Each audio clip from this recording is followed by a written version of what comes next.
Hyderabad real రంగానికి మరింత జోష్ రానుంది. మొత్తంగా హైదరాబాద్కు గేమ్ చేంజర్గా భావిస్తున్న పాలసీకి రాష్ట్రంలోని కాంగ్రెస్ సర్కార్ ఆమోదం తెలిపింది. హైదరాబాద్ పారిశ్రామిక భూముల వినియోగ మార్పిడి 2025కు రాష్ట్ర కేబినెట్ గ్రీన్ సిగ్నల్ ఇచ్చింది. దీంతో ఔటర్ రింగ్ రోడ్ లోపల చుట్టుప్రక్కల ప్రాంతాల్లో 9292 ఎకరాల భూమి అందుబాటులోకి రానుంది.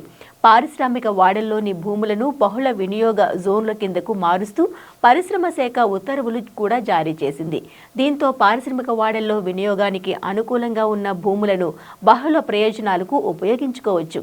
అంటే కమర్షియల్, రెసిడెన్షియల్, ఇన్స్టిట్యూషనల్ తదితర కేటగిరీల కింద వినియోగించుకునే అవకాశం ఏర్పడుతుంది.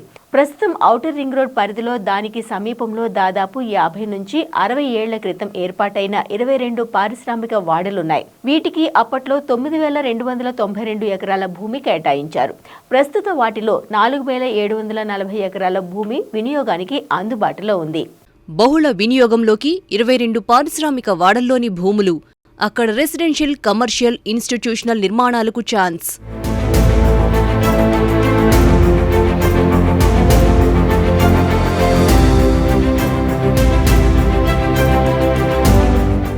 నిజానికి ఈ పారిశ్రామిక వాడలు అప్పట్లో నగరు శివారు ప్రాంతాల్లో ఉండేవి. ప్రస్తుతం హైదరాబాద్ నగరం భారీగా విస్తరించడంతో ఇవి నగరంలోకి భాగమయ్యాయి. దీంతో పలు కారణాలతో కొంతకాలంగా కొన్ని పరిశ్రమల్లో కార్యకలాపాలు నిలిచిపోయాయి. ఈ నేపథ్యంలో ఈ భూములను బహుళ వినియోగ జోన్లుగా మార్చాలని ప్రభుత్వం నిర్ణయించింది. దీంతో వీటిని పారిశ్రామిక అవసరాల కోసమే కాకుండా రెసిడెన్షియల్, కమర్షియల్, ఇన్స్టిట్యూషనల్ కేటగిరీ అవసరాల కింద ఉపయోగించుకునేలా ప్రభుత్వం ఉత్తర్వులు జారీ చేసింది.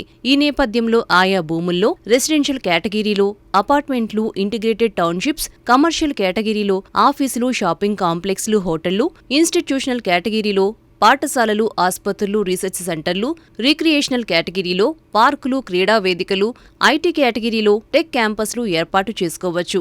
ఈ భూ వినియోగ మార్పు ప్రక్రియను హెచ్ఎండిఏ, ఎంఏయుడి విభాగాలు సమన్వయం చేస్తాయని ఉత్తర్వుల్లో పేర్కొన్నారు. ఈ పాలసీ అమలుకు Telangana industrial infrastructure corporation nodal ఏజెన్సీగా వ్యవహరిస్తుంది. ఈ భూముల అభివృద్ధికి సంబంధించి ప్రభుత్వం ధరలు కూడా నిర్దేశించింది. 80 అడుగుల కంటే తక్కువ రోడ్లు ఉన్న ప్లాట్లకు ఎస్ఆర్ఓలో 30%, 80 అడుగుల కంటే ఎక్కువ రోడ్లున్న ప్లాట్లకు ఎస్ఆర్ఓలో 50% చెల్లించాల్సి ఉంటుంది. భూ వినియోగ ఛార్జీలు ఇందులోనే కలిసి ఉంటాయి.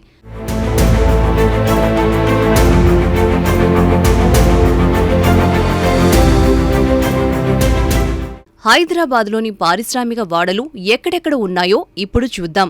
IDA Nacharam, IP Mallapur, IP Cherlapally, IP Moulali, IP Kukatpally, IP Jeedimetla, SVCEI Jeedimetla, IP Balanagar, TIE Balanagar, SVCIE Balanagar, IP Sanath Nagar, IP Medchal, IP Kushaiguda, CIE Gandhinagar, IP Patancheru, IDA Pashamylaram, AIE Ramachandrapuram, IP Katedan, AN Hayath Nagar, stand alone lands, IP Chandulal Baradari. హైదరాబాద్లోని ఈ మొత్తం పారిశ్రామిక వాడల్లో ఇళ్లను అనుమతించే క్రమంలో 10 నుంచి 20% దాకా మధ్యతరగతి ప్రజానీకానికి అందుబాటులో ఉండే విధంగా ఇళ్లను కట్టేలా ప్రభుత్వం నిబంధనల్ని పొందుపరచాలి. అప్పుడే సామాన్య ప్రజల సొంతింటి కలను తీర్చిన ఘనత సీఎం రేవంత్ రెడ్డికి దక్కుతుంది. తెలంగాణ చరిత్రలో ఆయన పేరు నిలిచిపోతుంది. పైగా దేశవ్యాప్తంగా అన్ని రాష్ట్ర ప్రభుత్వాలు ఇదే నియమాన్ని అనుసరించే అవకాశం కూడా ఉంది.